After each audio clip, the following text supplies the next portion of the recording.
Hello, my name's Jeff Sloan. I'm from GWiz Training. I've been working in training roles for about 30 years and I've been working as a freelance trainer for 7 years now. My main focus is on equality and diversity in the workplace and also in people management and self-development.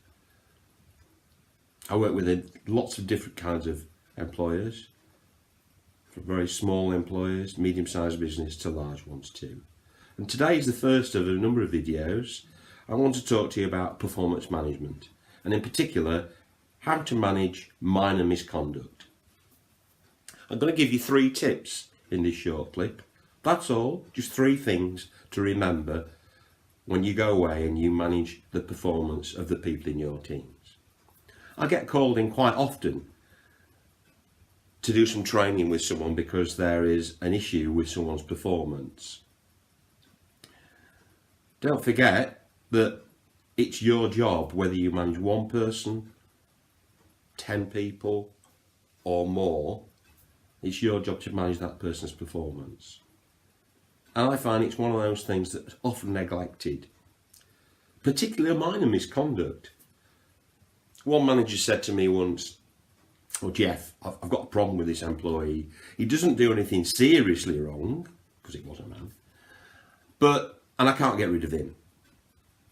I said, "Okay, what does he do?" And he gave me a whole list of things. And I asked him what he'd done about those things. And he said, "Nothing." Well, he's got a problem on his hands and he's created that problem. Minor misconduct, what is it?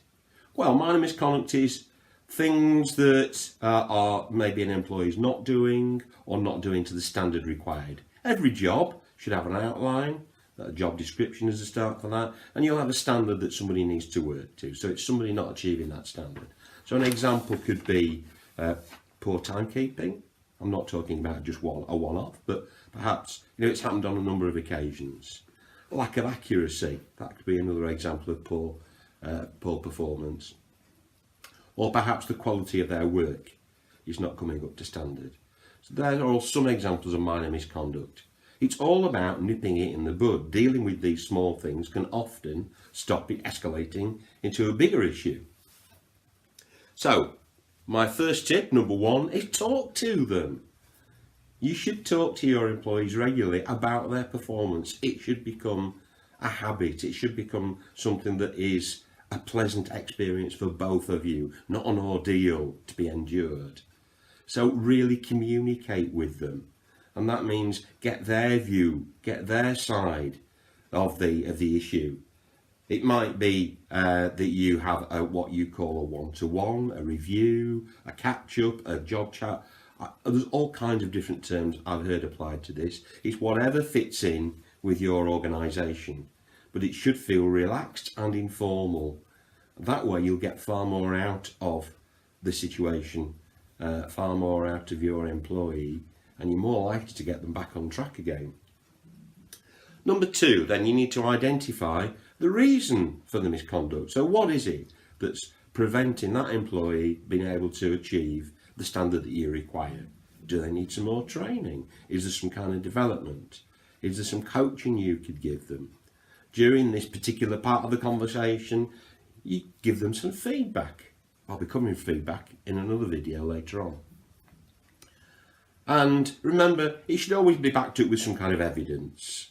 Okay? For example, if it's a salesperson who works for you and they're not achieving the kind of sales that you want them to achieve, then you can have statistical evidence. If it was about their poor timekeeping, let's have dates and times of those examples of when they were late or late back from lunch, or even late arriving at work, and have a discussion about what the reasons were and identify the reasons and something that we can do to address that.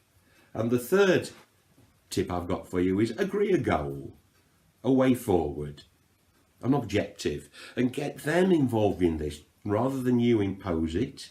Get them to talk to you. Use your questioning techniques to coach them, get some feedback from them about what they can do to address this issue, and write it down.